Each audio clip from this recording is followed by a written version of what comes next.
today's Keeping Gender Boundaries webinar. We are an organization committed to bringing about a change towards inclusivity in different fields as well as in school through a series of webinars and competitions.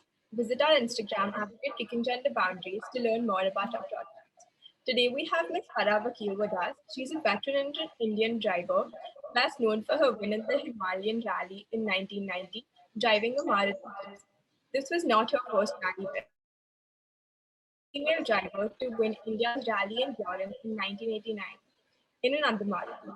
After being India's leading female driver between 1988 and 1995, she retired for a long time before making a comeback in 2015 where she stood third overall.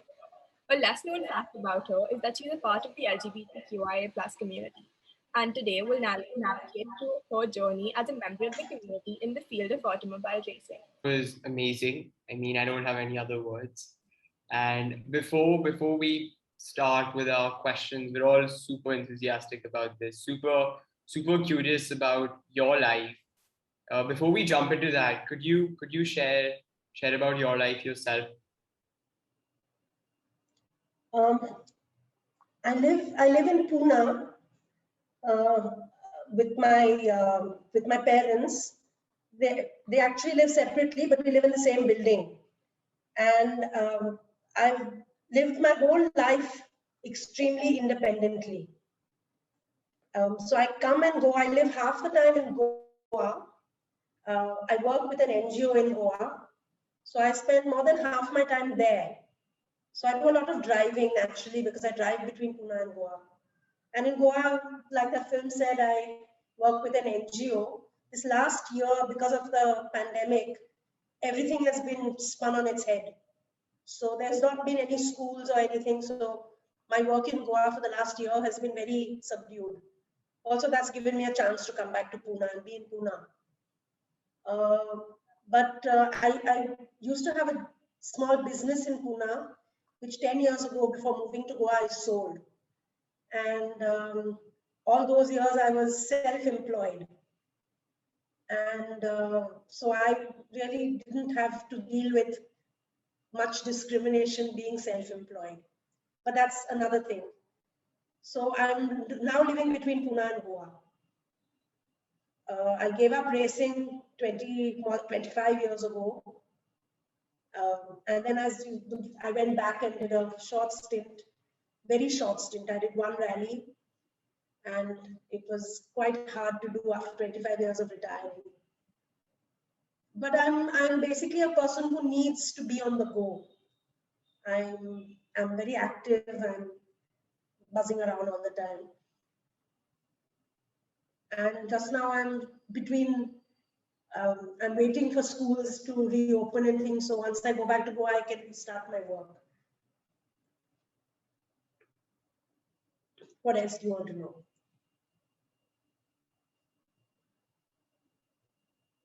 You're muted. Your mic is muted.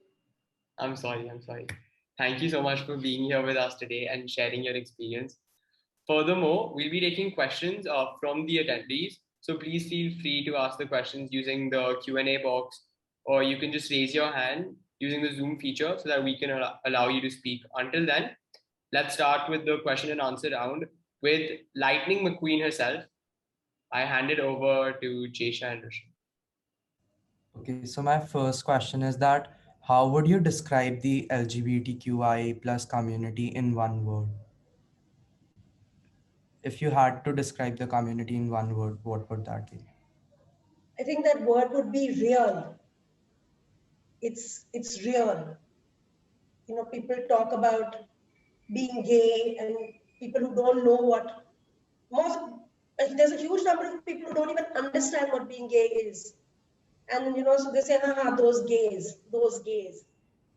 The fact remains that it's a real community. So in one word, it's real. That word for me would be real. Okay, and what would be the 3 best words that describe your race car driving journey? Streak of madness.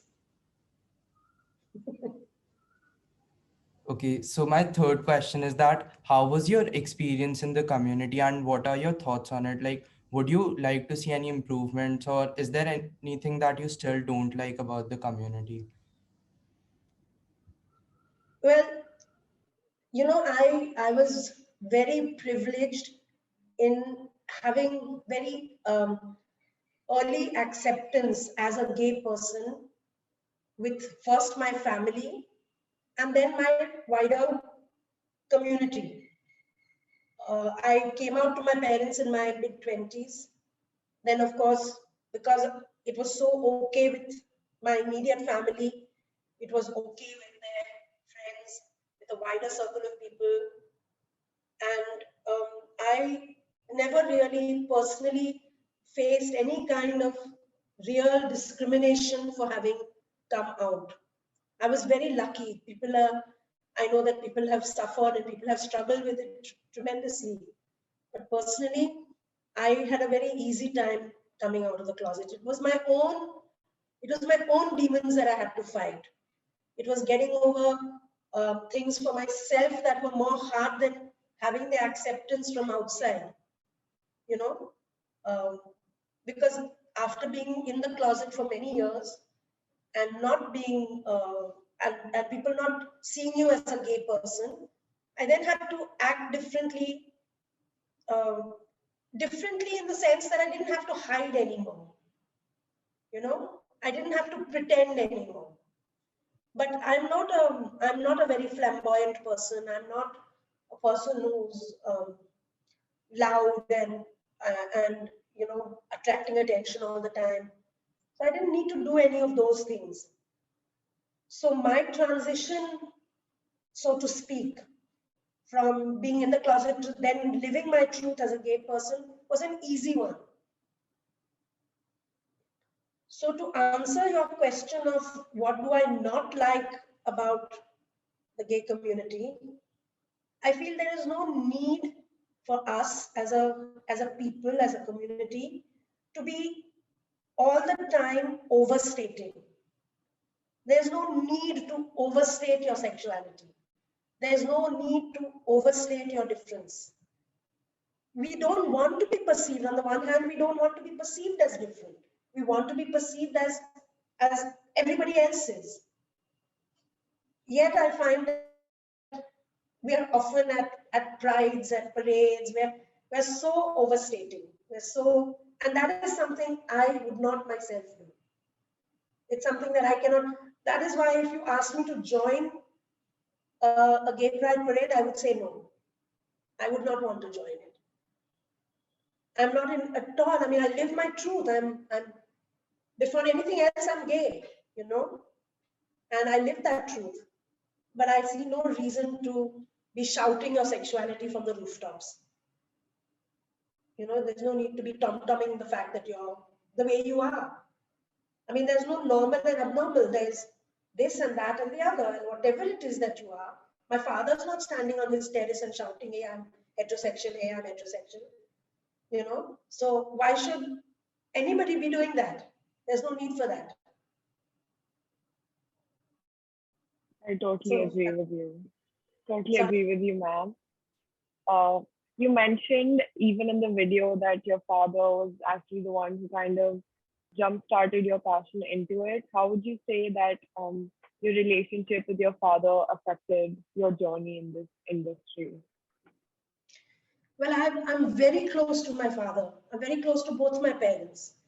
And I came out to my father after I was racing. So at the time that my father is a motorcycle, used to be a motorcycle racer. So all my early influences were from him. And he's been at the beginning or the end of every single event that I've ever participated in. It was all his encouragement that took me to the first starting line. And he's been there all along. So my father is a huge figure in my life. He's a huge factor in my life. He plays a very large role. And years later, when in fact he was the one who sponsored my first rally. After that, I was picked up by by GR Tires, and I became a team driver for them. But initially, my first rally, my dad paid for. So he was extremely supportive. And so many years later, after I stopped racing and I came out to my parents, my father's reaction to me, first I told my mother, and I made my mother swear that she would not tell my father. And within 30 seconds, she told my father. So, and I was very upset because my father was such a big icon for me. I didn't ever want his opinion of me to be tarnished. And maybe I thought at that time, I was in my 20s, early 20s. I thought that, what will my father think? So I was very upset that my mother had told him. But his reaction to that was, so what? So what? So what if you're gay? And that's how I came out to him. So it's really been it's a wonderful relationship I have with my father. And he's highly influenced. I'm highly influenced by him. Even now at the age of 57, he has a huge part in my life, and he's a huge part of my own personal decision-making processes. So he figures very large in my life. That is extremely inspiring. So I have two questions. That how did you deal with your biggest critics? And is there someone... How did I deal with what? Your biggest critics. I started saying earlier that I've been very lucky. I'm one of those blessed ones who didn't have so many critics. I'm a Parsi, and the Parsi community is a very liberal community. So even within my smaller cultural subset of that, I had easy acceptance. Also, I told you that my parents were so accepting of my choices that, their peers and all, it was not an issue with them. And the Parsi community allows you so many, it's such a liberal community. So that was not really, in fact, that was a very easy thing for me. So I didn't really have that many critics in that sense. Also, I was, at that stage of my life, I was a very public figure. I was in the papers every week. I was,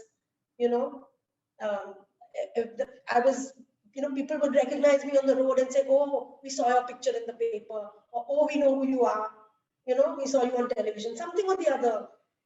So at that point in my life, I was not wanting to be, I was young. I was not, my racing was more important to me than my announcing to the world that I was gay. It was not that I was afraid of it, but it was just the less important of the two things at that time.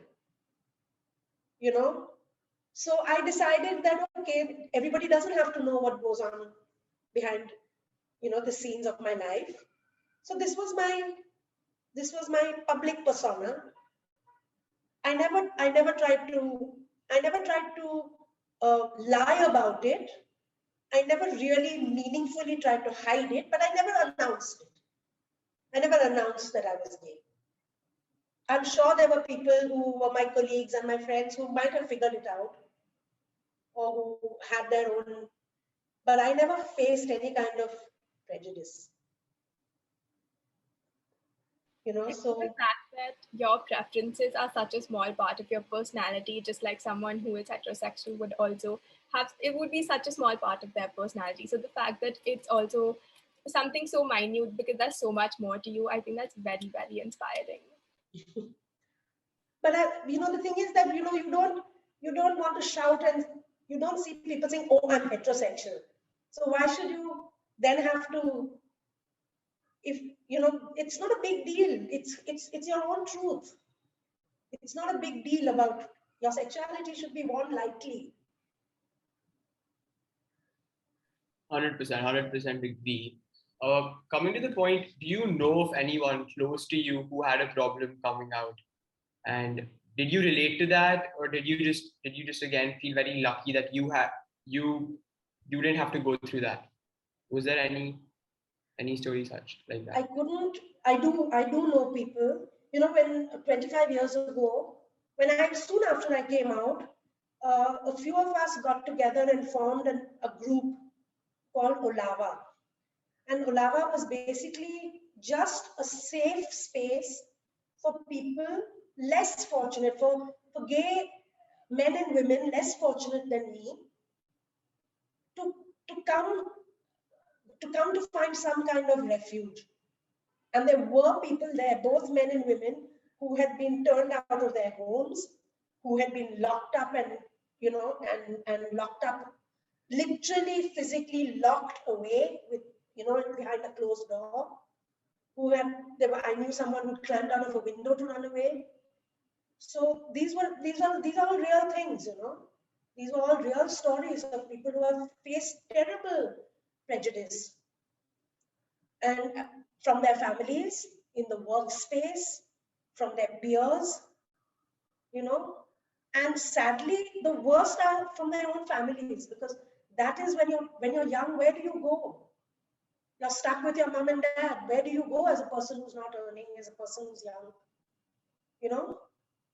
So yes, I do know people. I can't relate. I can't relate in that way to them, but I certainly commiserate. I certainly understand where they're coming from, because I've seen it. I've seen it, and people have been at the receiving end of family violence, of peer violence, of being beaten up by their family members for having the guts to say that, look, this is who I am. So yes, I've known people who have suffered terribly from it. Right. Yes, thank you, ma'am. But how do you think it should be ensured that the sport of racing is fair to all?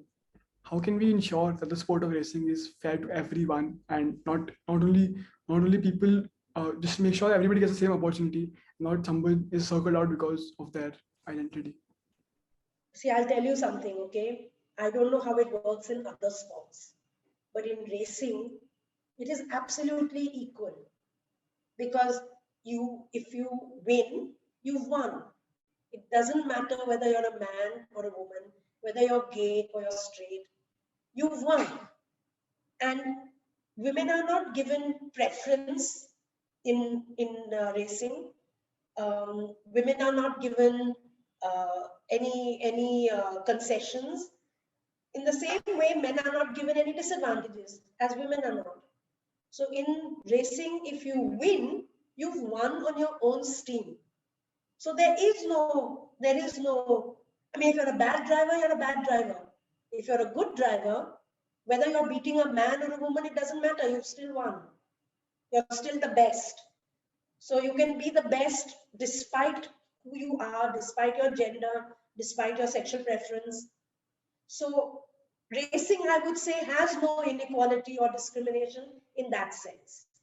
Also, it's an individual sport, it's an individual sport. You're not relying on government funding. You're not a hockey player in a team where the government can, where there's red tape and there's administrative things holding you back, and there's politics. Basically, in any team sport, there's a lot of politics. Whereas in racing, it's an individual thing, So I think to begin with, in this particular sport, it's completely fair. If you're good, you win, and if you're not competent, you don't win. You don't figure.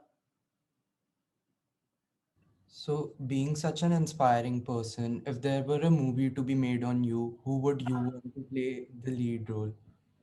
Would I play the lead role? Who would, Never. like, which actress or which person would you want to play? I'm not really a Hindi movie goer, so I don't really know much about who's who. I only know the big names like Shah Rukh Khan and Karishma Kapoor. I don't know anybody else. But honestly, I'm very camera shy. I'm very camera shy. I've had a sleepless night before this meeting. I'm very afraid of audiences. When I was racing, the worst part of the entire event was to come up and get my trophy if I won. That was the most scary part of the whole rally for me. So first of all, nobody is going to make a movie on me, but if they did, I would have no idea who should or would be playing me. I think from this interaction, no one would have guessed that you're camera shy. I'm very camera shy. I really am. So, who is one person you look up to as a role model? Oh God. I would say my dad. I would say it's my father. If I can be half the person that my dad is, I would be lucky. I would be blessed. I would say it's my dad. I also have another question. In the beginning, in the video, you showed us that you have this NGO that has books for children. Is there any book that you would want to recommend to the audience? Any book that you feel like is a must read for everyone around you? For children? Yes, to the youth over here. Nothing comes to mind immediately. But you know, there are lots of, there are a couple of publishing houses in India which produce books for children. Pratham, Tara Books, Tulika, make books specifically for children. And they cover a wide range of subjects. And I haven't yet come across a book, you know, where they talk about being gay, but the diversity is dealt with quite widely. So there are no books on being gay, as I said, but you know, things on acceptability, acceptance, diversity, discrimination, or the lack of it. There are books for children on that. So there's no one book that comes to mind like that. Sorry. I think I've read quite a few Pratham books, and I would totally agree. They do cover a pretty wide range. Yeah. And they teach children, you know, not to discriminate, not to. Those books are superb, you know. They're really super books for kids. But no one book comes to mind like. Thank you. So wait, one question I've had in my mind for like a long time. You've talked about your passion with racing. Is there any other sport you watch or maybe like?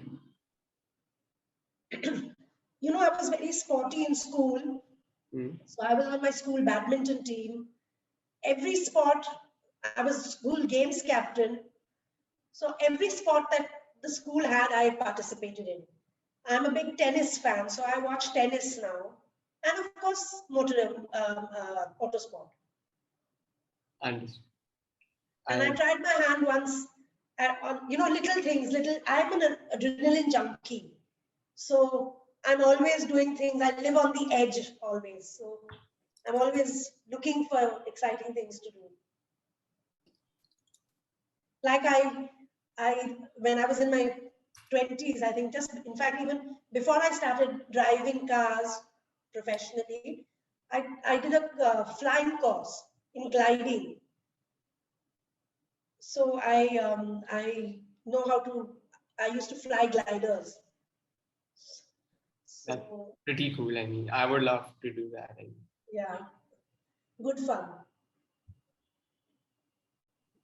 On an ending note, do you have any advice that you want to give the audience present here? I can't hear you. On an ending note, do you have any advice you want to give to everybody here? Yeah, I would say this to everybody, whatever you are, whoever you are, live your truth. Live your life with integrity and live your truth. Just like we want other people to allow us to live our truths, we must first live our own truths. And it's only when you can honestly live your own truth that you can start expecting other people to mind that too. So live your truth. Thank you so much, ma'am. Thank you so much for joining us today and shedding the light on the problems faced by the LGBTQI plus community, as well as talking to us about your journey. I think we all can say that you are a huge inspiration to all of us. The webinar has been extremely enlightening for everyone here. I thank you from the entire team side. Thank you so much, ma'am. Thank you. Thank you. Thank you so much, ma'am, for joining us. Thank you, It's been a Krish. pleasure. It's been a pleasure. We can now end the webinar.